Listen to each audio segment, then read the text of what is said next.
Welcome. You are listening to I Have Questions with Michael Ruland. Have you ever asked a question, been in a classroom, been curious, or ever wanted to teach and learn? Then you're in the right place. Because I have questions.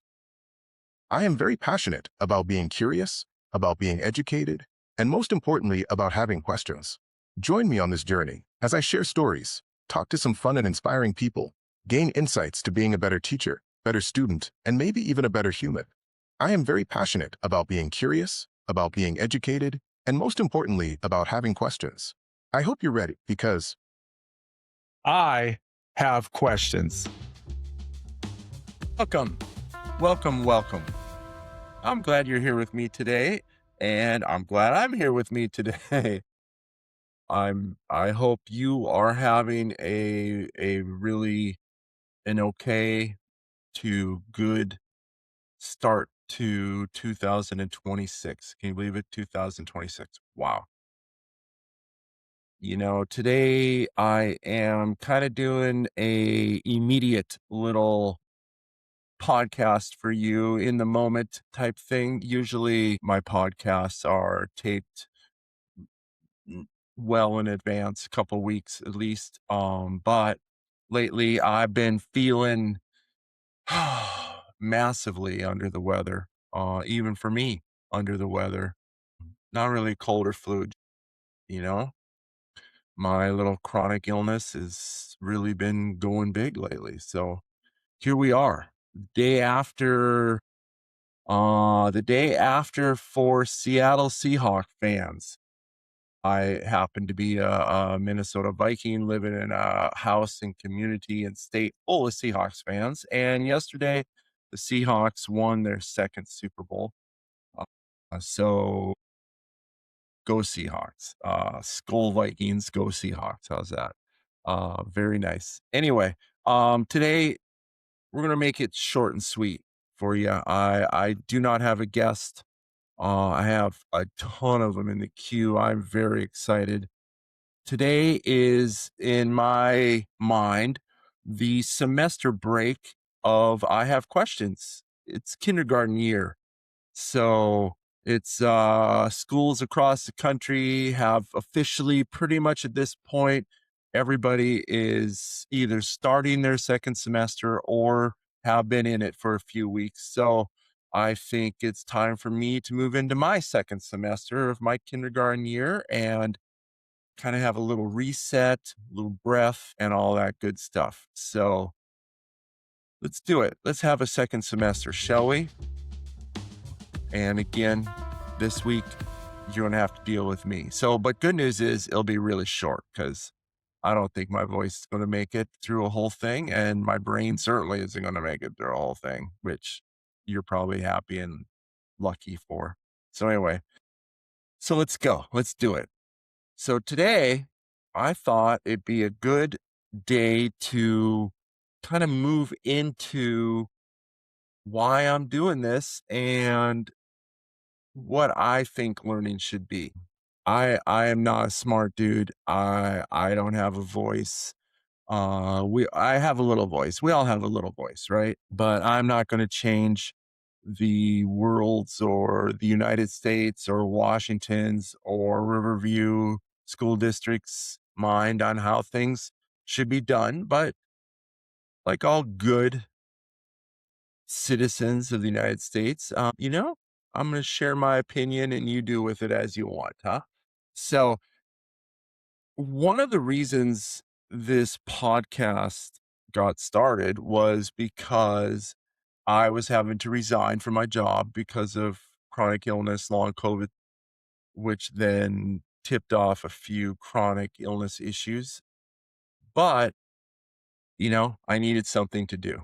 And I had some coworkers and my family push me towards doing a podcast. And so here I am, six of my listeners. Thank you to all of you. And it gives me something to do, keeps my brain working as much as it can work and doing its thing. The reason for I have questions actually stems directly to this book. I don't know if you can see it. Oh gosh, where are we at? Oh geez, the camera's freaking out. Well, that's not going to work. This book, oh, there it is. It worked. How to Think Like Leonardo da Vinci by Michael J. Gill. This book transformed me. It was recommended to me by a teacher who also had to deal with some serious health issues, like big time health issues. She was a North Dakota State Bison, believe it or not. I met her just a few years ago, and she recommended the book to me, and it changed my world. How to Think Like Leonardo da Vinci. And one of the keys to being Leonardo is being curious. He probably is the most curious human to have ever lived, in my opinion. And I think that that curiosity and having questions is what drives us and what drives me and what I think needs to drive education. I really worry that state legislatures and our country has driven curiosity out of education. I really have. And it saddens me, you know? I don't even believe that in the first 8 years of school, we should care about grades or passing things or state standards on things. I just don't. I think what we should be focused on is creating curiosity. Actually, I take that back, not creating it, keeping it, keeping curiosity in kids. Kids are naturally curious. And I think as they grow and as we grow, society kills our curiosity. And that's where Leonardo da Vinci excelled. He didn't let society kill his curiosity. He was curious about everything. And kids are curious about everything. And we really temper that, especially when we put them in school and we want them to go into public and we take them to restaurants. We shush them. Think of how many times we've shushed kids who are going to ask a question about something that we may think is embarrassing or awkward, or we just don't want their voices to be too loud. And so I worry about that. I don't know if you do. I do. But, I got to worry about something. Anyway, one of the things that I found really cool about this book and curiosity and questioning is Leonardo used to just go literally sit by himself and pick something to be curious about. He became curious about the sky. He drew clouds all the time. He became curious about nature. And his biggest, biggest curiosity, from what I can gather, was water. He drew water all the time and ripples and studied it. And we may think of that as, I see ripples in water whenever, but are we really curious about it? Think about it. Look, ripples. Cool. But he studied those ripples. And because of Leonardo's studying of ripples, he became a better painter. He became a better inventor. He became a much better sculptor. I won't go into details. I will let you buy the book again, How to Think Like Leonardo da Vinci from Michael J. Geld. It goes into detail on how he did those things, but it has really made me take pause and think about being curious and asking questions and looking things up. I mean, in our day and age, we all can find out information, But what really has to drive us is that curiosity to find out deeper information and more information. You know, those of you that do listen to me, and years ago, when I wrote my emails to my school community, then and now I do this thing at the NPS, right? The postscript that we all know from our grandmas sending emails and letters. The postscript is 100% about being curious and digging a little deeper and finding out little mundane facts that I don't think are mundane. They keep our brains functioning and they make us better people. And so I think that's what we're missing a lot anymore is this need to learn something, right? Let's think about this. As we grow older, we have to get a job and we have to find something we're passionate about. Well, how do we get those jobs or those passions if we're not curious? And as a kid growing up and moving through the school system, if we instill in them this just need to be curious and keep this need to ask questions, they will find their passion and they will become interested in studying for that passion. We don't have to force them to learn history. We don't have to force them to learn math. We don't have to force them to read. If we can keep that curiosity going, they will want to learn new things. And that's, I think, somehow, and I'm not smart enough to do this, and I wished I was, but somehow we have to get our educational system to believe in that. And quite frankly, we need to get our parents to believe in that, and we need to get our legislators to believe in that.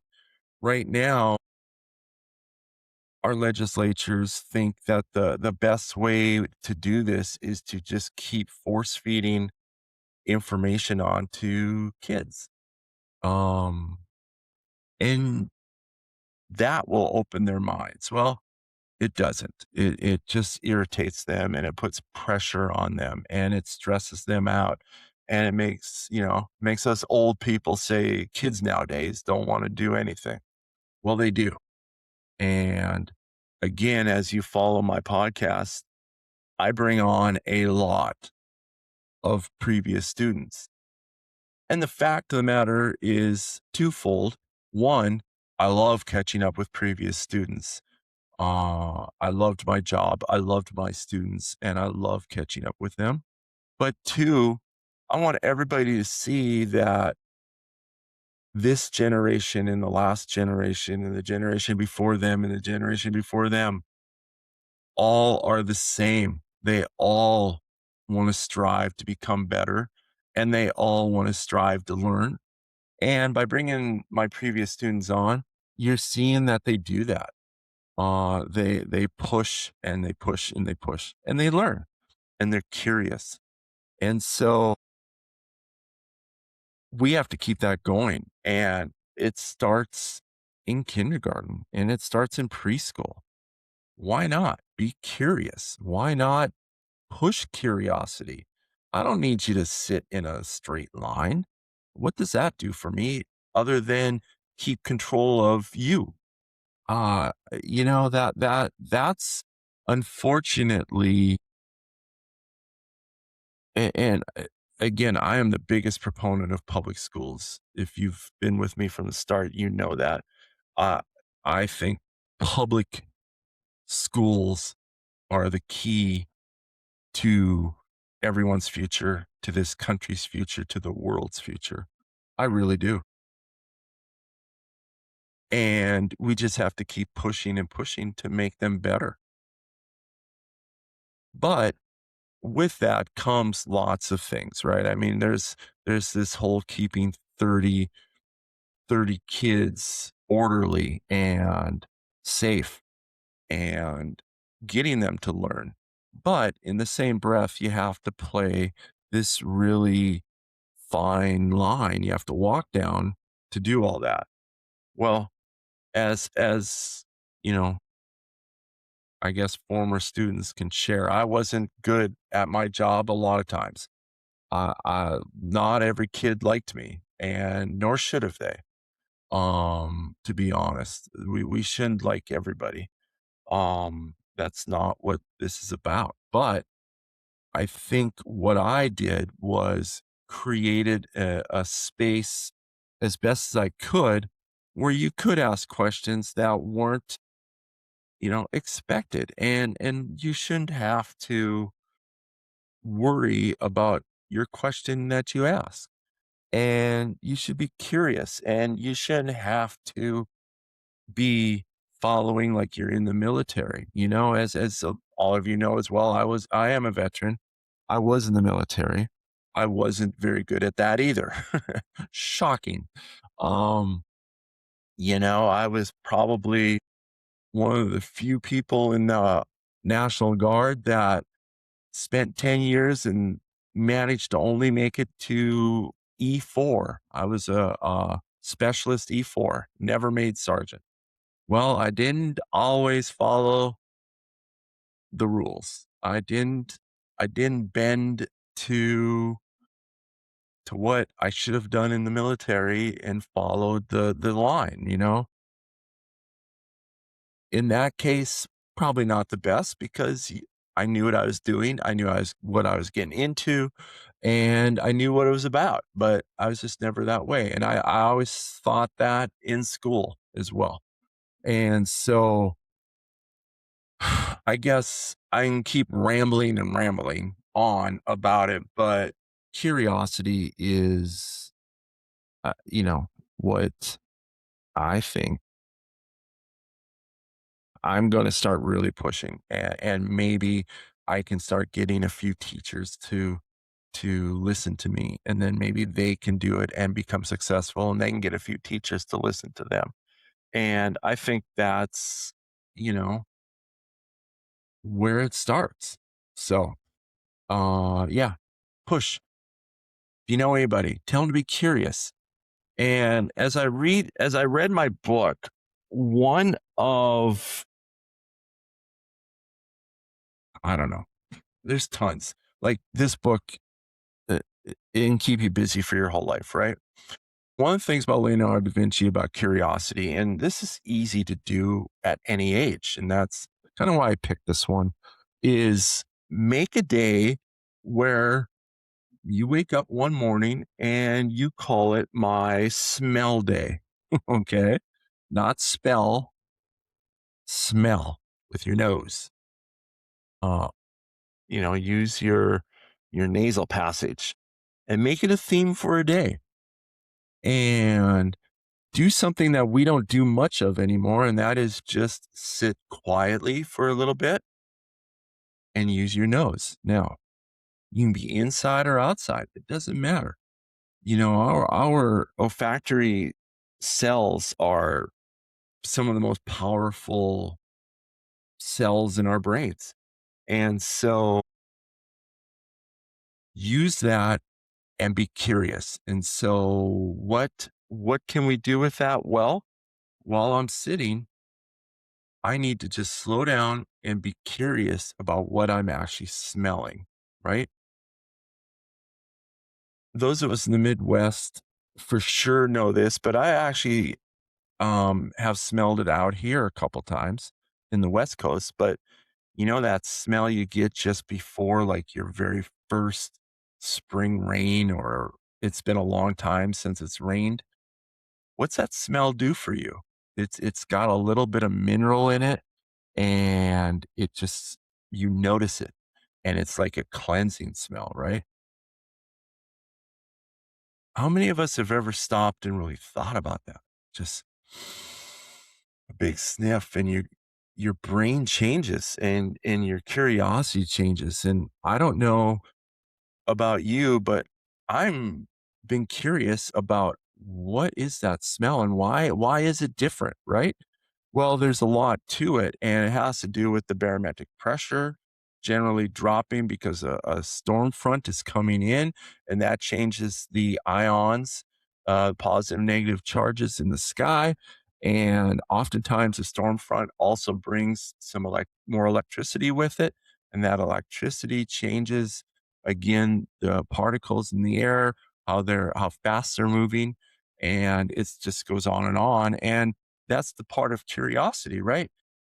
It started with a smell like, the air smells different. And so you look that up and you become curious. And maybe a kid does that, and all of a sudden they become interested in science, right? Or maybe I'm sitting in my house and, Sarah cooks. So you're sitting in the house and Sarah is making brisket chili from some brisket that Brian had cooked a while back. And you smell that. And who knows what that smell reminds you of? For me, yesterday, it reminded me of watching Brian take on the task of cooking a brisket and, being a proud papa and watching him take the mantle and how to cook and being proud of something that he made. And then Sarah taking part of that and incorporating that into what was, quite frankly, a dramatically delicious chili, by the way, some of the best.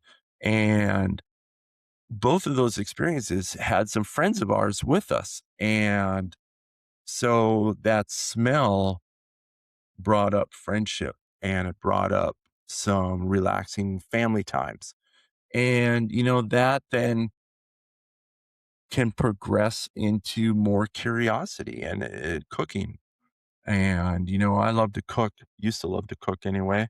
And so, again, that all starts with that smell. So, uh, it's that long.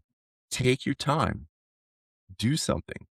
The other thing you can do is, I learned this 30 years ago when I took an astronomy class at Bellevue Community College. How many of us go out and look up at the moon?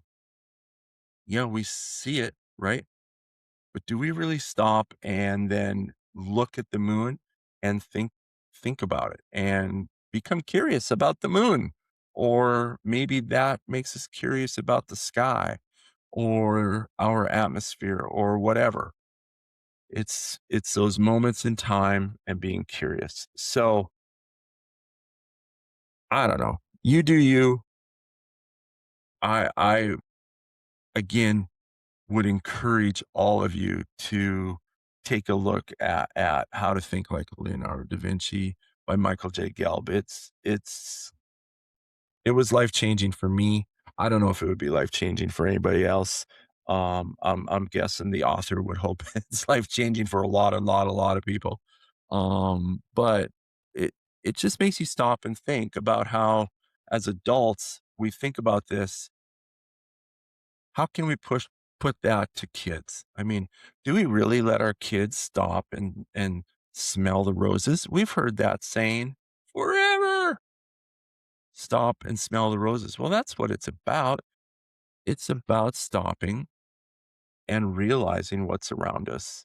And we kind of push that out of our kids as they grow up. And so let's sort of slow up that process, shall we? All right. I think you've probably had more than enough of me rambling on. I appreciate you listening to me. I love you for listening to me. And I hope you can be curious. I want to thank every one of you that do listen to me for listening. I'm sure it's not easy. If you like what I'm doing, please pass me on. I would love nothing more than to reach out and maybe change someone else's thought process on being curious or asking questions. I think that's really what that's why I'm doing this, honestly. I want people to slow down and be curious. So, pass me on.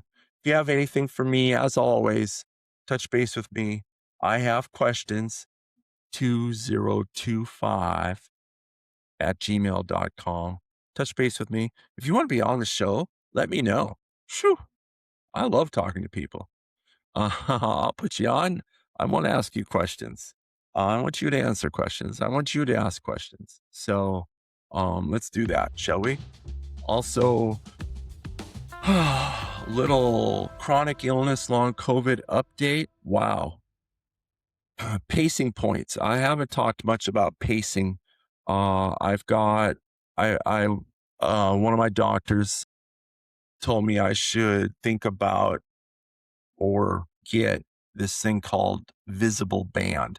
It's a little band I wear on my wrist, and it does heart rate. I don't know what it does actually. I didn't look into it. I'm not curious about it. I just wear it. It's called Visible, and it helps me with my pacing. And so pacing is really important, and it's something I'm terrible at.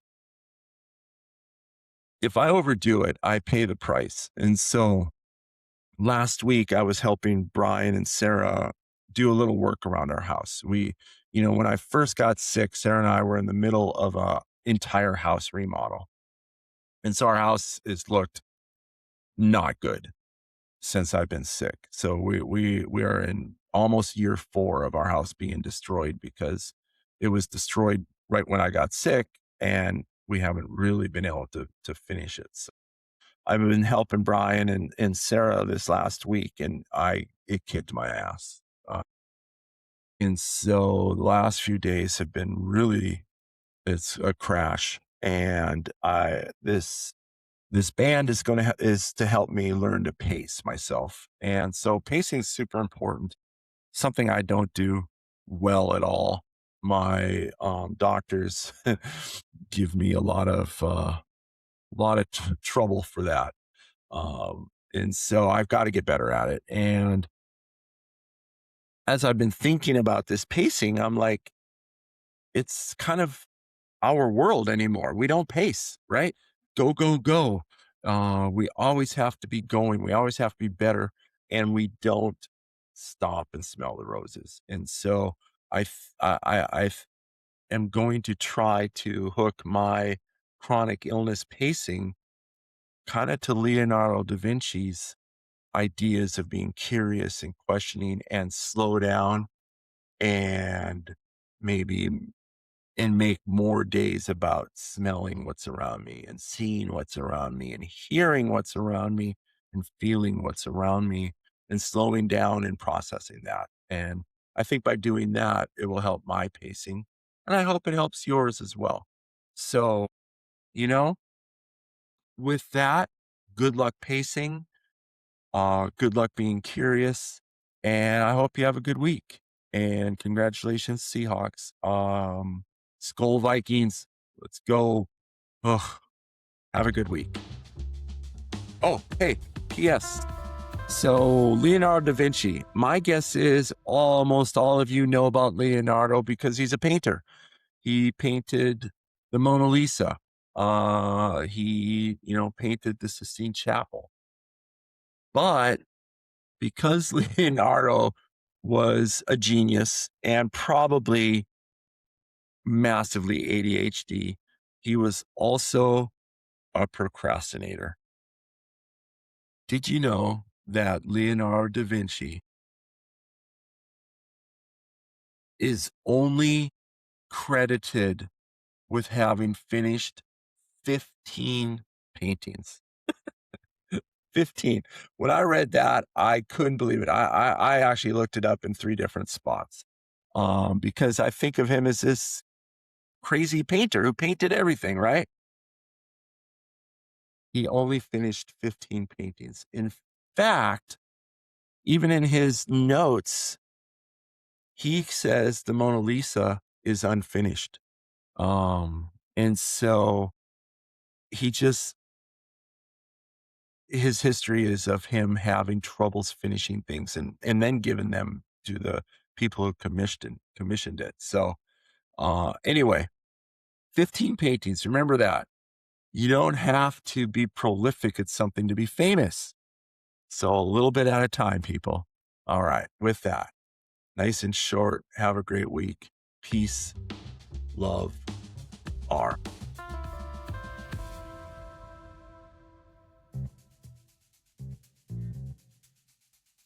This has been a production of SMEB LC Enterprises. Please give us a thumbs up, share us with others, and come back next week for another leg of our journey. Thank you for spending some of your valuable time and energy with us today. This is also a great time to reach out to someone in your life and just ask them, how are you doing? Don't wait until next week. And remember, it is always powerful to say, I have questions.